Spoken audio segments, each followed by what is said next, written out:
ప్రపంచ రెజ్లింగ్ కు పరిచయం అవసరం లేని పేరు హల్క్ హోగన్. కండలు తిరిగిన శరీరం, మీసాలతో రెజ్లింగ్ అభిమానుల హృదయాల్లో చిరస్థాయిగా నిలిచిన వ్యక్తి హల్క్ హోగన్. 71 ఏళ్ల వయసులో గుండెపోటుతో ఫ్లోరిడాలోని తన నివాసంలో ఆయన తుది శ్వాస విడిచారు.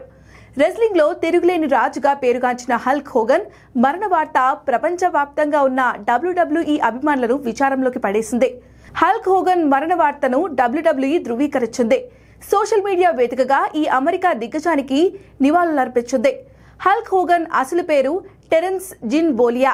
1953 ఆగస్టు 11న అమెరికాలో జన్మించాడు. చిన్ననాటి నుంచి బాడీ బిల్డింగ్ మీద ఆసక్తి ఉన్న హోగన్ కి జీవితాన్ని మార్చేసిన మలుపు మొదలైంది రింగ్ లో అడుగుపెట్టినప్పటి దగ్గర నుంచే. హల్క్ హోగన్ కు వెనుకున్న క్రేజ్ ను హల్క్ మానియా అంటారు. ఇది రింగ్ లో ఓ ఉద్యమంలా మారిపోయింది.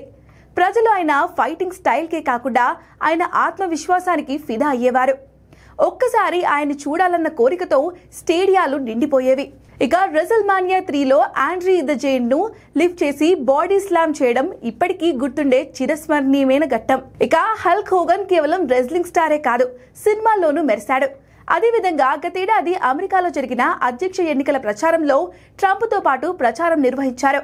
ఈ క్రమంలో హల్క్ హోగన్ మృతి పట్ల అధ్యక్షుడు డొనాల్డ్ ట్రంప్ సంతాపం తెలిపారు. గొప్ప స్నేహితుని కోల్పోయినట్లు చెప్పుకొచ్చారు. హోగన్ గొప్ప హృదయం గలవాడని పేర్కొన్నారు.